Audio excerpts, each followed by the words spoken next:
छत्तीसगढ़ के समस्त कर्मचारियों से संबंधित एक बहुत ही महत्वपूर्ण जानकारी प्राप्त हो रही है। जानकारी में आगे बढ़ने से पहले जो साथी पहली बार चैनल पर विजिट कर रहे हैं, चैनल को सब्सक्राइब कर लीजिए, बेल आइकन को प्रेस कर दीजिए, जिससे समस्त प्रकार के कर्मचारियों से संबंधित जानकारी आपको लगातार इस चैनल के माध्यम से मिलती रहे। सभी साथियों को नमस्कार। छत्तीसगढ़ कर्मचारी अधिकारी फेडरेशन की 14 सूत्रीय मांगों में से अधिकांश पर पिंगुआ कमेटी ने अपनी रिपोर्ट तैयार कर ली है। अलग अलग संवर्ग की वेतन विसंगति को लेकर तथ्यात्मक रिपोर्ट तैयार की जा रही है। प्रमुख सचिव मनोज पिंगुआ ने फेडरेशन के प्रतिनिधि मंडल को आश्वस्त किया है कि अधिकांश बिंदुओं पर रिपोर्ट तैयार हो चुकी है। वेतन विसंगति को दूर करने के लिए भी तथ्यों के आधार पर रिपोर्ट बनाई जा रही है। इसीलिए रिपोर्ट बनाने में और रिपोर्ट शासन को सौंपने में देरी हो रही है। उनके द्वारा बताया गया कि वे जल्द ही अपनी रिपोर्ट शासन को सौंप देंगे। जैसा कि आप सभी को पता है, छत्तीसगढ़ अधिकारी कर्मचारी फेडरेशन कई वर्षों से लगातार कर्मचारियों के हितों में कार्य करते आया है और शासन प्रशासन को कर्मचारियों की जो लंबित मांगे हैं उनसे अवगत कराते आया है। जो वेतन विसंगति की मांग है वह लगभग सभी विभागों में वेतन विसंगति की समस्या बनी हुई है, जिसके लिए छत्तीसगढ़ अधिकारी कर्मचारी फेडरेशन लगातार प्रशासन स्तर पर प्रयास करते आया है। राज्य सरकार के द्वारा कर्मचारियों की मांगों व उनकी समस्याओं के निराकरण के लिए प्रमुख सचिव मनोज पिंगुआ जी की अध्यक्षता में कमेटी का गठन किया गया है। छत्तीसगढ़ कर्मचारी अधिकारी फेडरेशन के प्रांतीय संयोजक कमल वर्मा जी के नेतृत्व में एक प्रतिनिधि मंडल ने प्रमुख सचिव मनोज पिंगुआ जी से भेंट की और उन्हें 14 सूत्रीय मांगों पर शीघ्र ही अपनी रिपोर्ट शासन को सौंपने का आग्रह किया।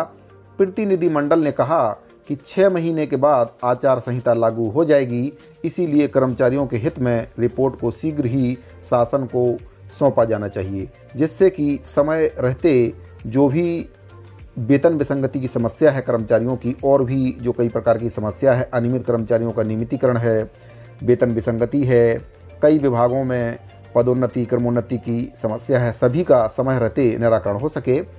फेडरेशन के संयोजक कमल वर्मा जी ने बताया कि कर्मचारियों के हितों में हर संभव कोशिश की जा रही है। इसी कड़ी में प्रमुख सचिव से प्रतिनिधि मंडल के साथ मुलाकात की और शीघ्र ही उनके द्वारा जो रिपोर्ट तैयार की जा रही है उसको शासन को सौंपने का आग्रह भी फेडरेशन के द्वारा किया गया। फेडरेशन की ओर से वेतन विसंगति के संबंध में तथ्यात्मक जानकारी दी गई, जिससे कि रिपोर्ट बनाने में आसानी हो। प्रमुख सचिव ने आश्वस्त किया कि वे जल्द ही अपनी रिपोर्ट तैयार करके शासन को सौंप देंगे। जो रिपोर्ट फेडरेशन के द्वारा शासन के समक्ष जो मांगें रखी गई हैं और जो रिपोर्ट जिस पर तैयार हो रही है उसके बारे में आपको मैं बता देता हूं क्या विसंगति है और किस प्रकार की विसंगति है। कई विभागों में वेतन विसंगति की समस्या चल रही है। इसमें लिपिक संवर्ग की वेतन विसंगति का निराकरण, साथ ही शिक्षक व स्वास्थ्य संवर्ग सहित अन्य कर्मचारियों के वेतन विसंगति का निराकरण भी इसमें किया जाएगा। प्रदेश के कर्मचारियों व पेंशनरों को जुलाई 19 का 5% व जनवरी 20 का 4%, कुल 9% महंगाई भत्ता स्वीकृति आदेश जारी किया जाए, दूसरी मांग है। तीसरा है छत्तीसगढ़ वेतन पुनरीक्षण नियम 2017 का बकाया एरियर्स 4 किस्त के भुगतान के लिए आदेश जारी किया जाए। सभी विभागों में लंबित सर्वगीय पदोन्नति क्रमोन्नति समयमान व तृतीय समयमान वेतनमान का लाभ समय सीमा में प्रदान किया जाए। सहायक पशु चिकित्सा अधिकारी व सहायक शिक्षक पद पर नियुक्ति, शिक्षकों की तृतीय समयमान वेतनमान स्वीकृति आदेश जारी किया जाए। शासकीय सेवा के दौरान कोरोना से मृत कर्मचारी व अधिकारियों के परिवारों को राजस्थान सरकार की तर्ज पर 50 लाख अनुग्रह राशि स्वीकृति आदेश जारी किया जाए। कोरोना ड्यूटी में लगाए गए शासकीय सेवकों को कोरोना भत्ता दिया जाए। अगला मांग है अनियमित कर्मचारियों को नियमितीकरण किया जाए और सेवा से जिन कर्मचारियों को पृथक कर दिया गया है उन अनियमित कर्मचारियों की सेवा को बहाल किया जाए, उनको दोबारा से सेवा में लिया जाए। जैसा कि आप सभी को पता है, अनियमित कर्मचारियों का मुद्दा अभी बहुत ही जोरों शोरों से चल रहा है। शासन के जन घोषणा पत्र में भी यह मुद्दा शामिल था और सरकार के द्वारा वादा किया गया था कि जैसे ही कांग्रेस पार्टी की सरकार बनेगी 10 दिन के भीतर अनियमित संविदानिक वेतनभोगी कर्मचारियों को रिक्त पदों में नियमितीकरण की कार्रवाई की जाएगी, लेकिन अभी तक किसी भी प्रकार की कार्रवाई शासन के द्वारा नहीं की गई है। सरकार के 4.5 वर्ष पूरे हो चुके हैं, लेकिन अभी तक नियमितीकरण की जो प्रक्रिया है वह पूरी नहीं हो पाई है। मुख्यमंत्री महोदय जी के द्वारा बताया गया था कि समस्त विभागों से 5 बिंदुओं पर जानकारी मांगी गई है, लेकिन अभी कई ऐसे विभाग हैं जिनके द्वारा जानकारी नहीं भेजी गई है। जैसे ही जानकारी समस्त विभागों से मिलेगी तो इस पर निर्णय लिया जाएगा। अगला मांग है जन घोषणा पत्र में उल्लेखित 4 स्तरीय पदोन्नति वेतनमान स्वीकृत आदेश जारी किया जाए। साथ ही घोषणा पत्र में उल्लेखित अन्य मांगों को पूरा किया जाए। छत्तीसगढ़ वेतन पुनरीक्षण नियम 2017 के मूल वेतन के आधार पर 10% गृह भाड़ा भत्ता सहित अन्य समस्त भत्ता स्वीकृति आदेश जारी किया जाए। राज्य में पुरानी पेंशन योजना लागू किया जाए। तृतीय श्रेणी के पदों पर 10% के बंधन को मुक्त करने हेतु समय सीमा के भीतर अनुकंपा नियुक्ति के समस्त लंबित प्रकरणों का निराकरण किया जाए।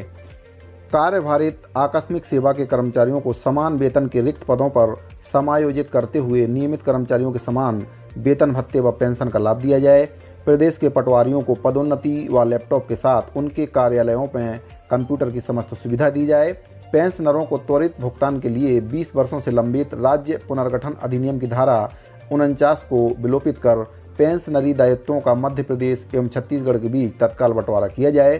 साथ ही सेंट्रल पेंशन प्रोसेसिंग सेल भारतीय स्टेट बैंक गोविंदपुरा भोपाल से पृथक कर रायपुर छत्तीसगढ़ में स्थापित कर छत्तीसगढ़ के प्रकरणों का निपटारा किया जाए।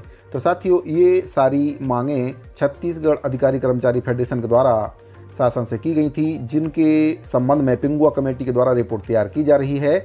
समस्त तथ्यों को ध्यान में रखकर रिपोर्ट तैयार की जा रही है ताकि समस्त विभागों में जो वेतन विसंगति की समस्या है उसको दूर किया जा सके और जो अनियमित संविदा दैनिक वेतनभोगी कर्मचारी हैं उनके संबंध में भी शासन को रिपोर्ट सौंपी जा सकती है और उनका निराकरण भी जल्द से जल्द होने की संभावना है। क्योंकि शासन के घोषणा पत्र में अनियमित कर्मचारियों के नियमितीकरण की बात कही गई थी और यह मुद्दा ज्वलंत मुद्दा है। इस पर शासन को तत्काल निर्णय लेना चाहिए। अनियमित संविदा दैनिक वेतनभोगी कर्मचारियों को रिक्त पदों पर नियमितीकरण शासन को करना चाहिए। जिन कर्मचारियों की छंटनी विभागों के द्वारा कर दी गई है उन कर्मचारियों को तत्काल विभागों में दोबारा से सेवा पर रखना चाहिए, उनकी सेवा को बहाल करना चाहिए। तो साथियों, इन सभी मांगों के साथ छत्तीसगढ़ अधिकारी कर्मचारी फेडरेशन के द्वारा जो पिंगुआ कमेटी की रिपोर्ट है उस रिपोर्ट को तैयार किया जा रहा है और उम्मीद है कि जल्द ही समस्त कर्मचारियों की जो समस्या है उसका समाधान निकलेगा। साथियों, इस वीडियो में फिलहाल इतना ही। मिलते हैं अगली वीडियो में एक और नई जानकारी के साथ। तब तक के लिए दीजिए इजाज़त। धन्यवाद।